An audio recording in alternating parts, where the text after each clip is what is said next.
రాష్ట్రంలో ఎండల తీవ్రత పెరిగింది. ఎండల తీవ్రతకు సన్ స్ట్రోక్ తగిలే అవకాశం ఉంటుందంటున్నారు డాక్టర్లు. మధ్యాహ్నం బయటకు వెళ్తే జాగ్రత్తలు అవసరమంటున్నారు. అవసరమైతే తప్ప బయటకు రావద్దని సూచిస్తున్నారు వైద్యులు. ఇక తెలంగాణలో ఇప్పటి వరకు వడదెబ్బ బారిన పడి ఎవరూ మరణించలేదంటున్న ఆరోగ్య కుటుంబ సంక్షేమ శాఖ డైరెక్టర్ రవీందర్ నాయక్ తో శ్రీశైలం ఫేస్ టు ఫేస్. రాష్ట్రంలో ఎండలు పెరిగిపోయిన నేపథ్యంలో నిత్యం మనం ఎక్కడో ఒక చోట వడదెబ్బతోని చనిపోయారంటూ వార్తలు చూస్తున్నాం. ఈ నేపథ్యంలో అసలు వడదెబ్బతోని చనిపోతే గవర్నమెంట్ కూడా 4 లక్షల ఎక్స్గ్రేషియా ఇచ్చిన నేపథ్యంలో ఇప్పటివరకు రాష్ట్రంలో వడదెబ్బతోని చనిపోయిన వారు ఉన్నారా, ఉంటే కనుక ఎట్లా నిర్ధారిస్తారు, దానికి సంబంధించినటువంటి ప్రాసెస్ ఏంటి, కండిషన్స్ ఏంటి, ఇట్లాంటి అంశాలని మనతో పాటు చెప్పేందుకు director of health Ravindra Nayak ఉన్నారు. ఆయన అడిగి తెలుసుకుందాం. సార్, ముందుగా ఈ వడదెబ్బతోని చనిపోతున్నట్టు నిత్యం మేము చూస్తూనే ఉన్నాం. మీ దగ్గరికి ఇప్పటివరకు ఏమైనా ఈ సన్ స్ట్రోక్ డెత్స్ ఏమైనా రిపోర్ట్ అయ్యాయా? ఇప్పుడు ఎండాకాలంలో టెంపరేచర్ టైం టు టైం పెరిగిపోతూ ఉంటుంది. మార్చి, ఏప్రిల్, మే, జూన్. సో దీంట్లో ఎండలు ఎక్కువగా ఉన్నప్పుడు ఈ హీట్ స్ట్రోక్, వడదెబ్బ అనేది వచ్చే అవకాశం ఉంటుంది. ఆస్కారం ఉన్నప్పుడు మనం కూడా జాగ్రత్తలు తీసుకొని వాటి బారిన పడకుండా మనం జాగ్రత్తలు తీసుకుంటే ఆరోగ్యంగా ఉండవచ్చు. సపోజ్ ఎవరైనా కూడా ఎండ బారిన పడి హీట్ స్ట్రోక్ ఒకవేళ తనకు వచ్చినట్టు అనిపిస్తే దాంట్లో మనకు మెడికల్ ఆఫీసరు, తర్వాత ఎస్ఐ, తహసీల్దార్ ముగ్గురి కమిటీ ఉంటుంది. మండల్ లెవెల్ కమిటీ ఉంటుంది. సో వారు చూసి ఎవరి రోల్ వారు ప్లే చేస్తారు. తహసీల్దార్ రోల్ వారు ప్లే చేస్తారు, ఎస్ఐ రోల్ వారు ప్లే చేస్తారు, డాక్టర్ రోల్, మెడికల్ ఆఫీసర్ వారి రోల్. సో దీంట్లో ముఖ్యంగా మనం government of India guide lines మనం టైం టు టైం ప్రతి సీజన్లో గైడ్ లైన్స్ మనకు డిఎంఎన్హెచ్ఓస్కి మనం పాస్ ఆన్ చేయడం జరిగింది. తర్వాత అడ్వైజరీస్ కూడా మన డైరెక్టర్ ఆఫ్ పబ్లిక్ హెల్త్ నుంచి టైం టు టైం ఇస్తున్నాము. సో దీంట్లో ముఖ్యంగా వాళ్ళు చూడాల్సింది ఏంటంటే ఈ కమిటీ నిర్ధారణ చేయడానికి అది హీట్ స్ట్రోక్ వలన జరిగిందా లేకపోతే వేరే కారణం. సో ఒకటి యాంటీ మార్టెం అంటే తను చనిపోకముందు తన బాడీ టెంపరేచర్ ఎంత ఉండింది. హీట్ స్ట్రోక్ అంటే టెంపరేచర్ ఉండాలి కదా, అదొకటి చూస్తారు. రెండవది ఎన్విరాన్మెంటల్ టెంపరేచర్ ఎంత ఉండింది, అది దాదాపుగా మోర్ దెన్ 40 degrees Celsius ఉండాలి గైడ్ లైన్స్ ప్రకారం. తర్వాత మూడోది అతి ముఖ్యమైనదంటే వేరే డిసీజెస్ ఏమైనా ఉన్నాయా, వేరే కోమార్బిడిటీస్ ఏమైనా ఉన్నాయా. సో ఇవన్నీ కూడా చూసిన తర్వాత మెడికల్ ఆఫీసర్ తన యాంగిల్ ప్రకారం తను చూసి ఇన్పుట్స్ ఇస్తారు. ఆ విధంగా దాన్ని మనం నిర్ధారణకు వస్తాం. సో ఇప్పటివరకు సస్పెక్టెడ్ కేసు అనేది ఒకటి వచ్చింది, కానీ అది మనకు కమిటీ నుంచి అది నిర్ధారణ రావాల్సి ఉంది. సస్పెక్టెడ్ వచ్చింది.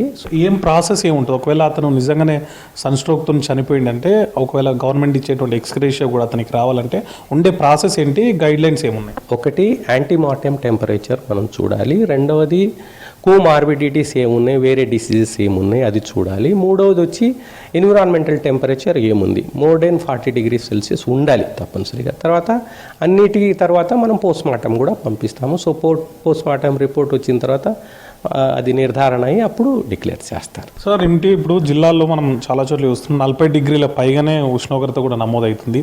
ఎండలు కూడా విపరీతమైనవి, చాలా చోట్ల డెత్స్ ఉంటున్నాయి. సో అంటే సమాచారం ఏమన్నా లోపం మనకేమన్నా ఉంటుందా? అందరు కూడా మనం ఇస్తున్న అడ్వైజరీస్ ఫాలో చేసి అందరు కూడా అప్రమత్తంగా ఉండి టెంపరేచర్ ఏదైనా కారణంగా అత్యవసరంగా మనం బయటికి వెళ్ళినప్పుడు టెంపరేచర్కి మనం హీట్ స్ట్రోక్ రాకుండా మనం జాగ్రత్తలు తీసుకుంటే వచ్చే అవకాశం ఏమీ ఉండదు. సో మనం టైం టు టైం అడ్వైజరీస్ ఇస్తున్నాం. అడ్వైజరీస్లో మీరు ఒకసారి చూస్తే stay hydrated, stay covered and when ever necessary please go to the health facility అని చెప్పేసి మనం అంటుంటాము. సో వాళ్ళు తప్పనిసరి అందరు కూడా వార్తలు చూస్తున్నారు, తర్వాత వారికి కూడా తెలుసు. సో జాగ్రత్తలు తీసుకుంటున్నారు.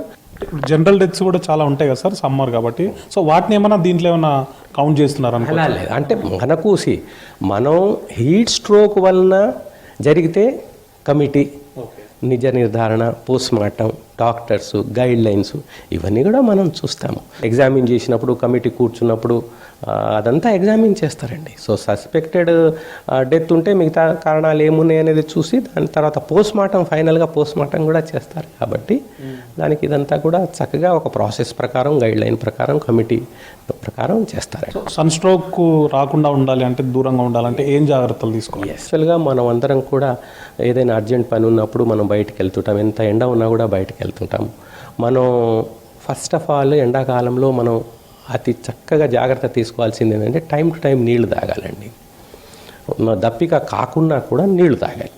రెండవది, ఇప్పుడు ఎండాకాలంలో మనకు అన్నీ వచ్చే ఫ్రూట్స్ అన్నీ కూడా నీళ్లు ఎక్కువ కలిగిన ఫ్రూట్సే.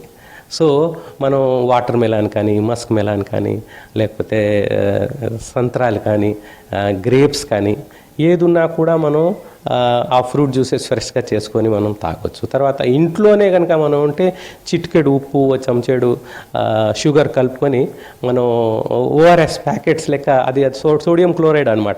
ఈ సిమ్టమ్స్ వాళ్ళు జాగ్రత్త తీసుకుంటారు. ప్రజలకు కూడా చాలా time to time IEC activities మనం చెప్తున్నాము. తర్వాత జిల్లాల్లో మన వేరే లైన్ డిపార్ట్మెంట్స్, రెవెన్యూ కానీ, పోలీస్ కానీ, మున్సిపాలిటీ వాళ్ళు కానీ వాళ్ళు కూడా చెప్తున్నారు. అయితే సాధారణ మరణాలు కూడా దీంట్లో జతగట్టే అవకాశం కూడా లేదని రిపోర్టు, కమిటీ ఇవన్నీ చూసిన తర్వాతనే డెత్ కన్ఫర్మేషన్ అనేది ఉంటుందని చెప్పి డిహెచ్ రవీంద్రనాయక్ చెప్తున్నారు. కెమెరామెన్ వినోద్తో శ్రీశైలం, V6 న్యూస్, హైదరాబాద్.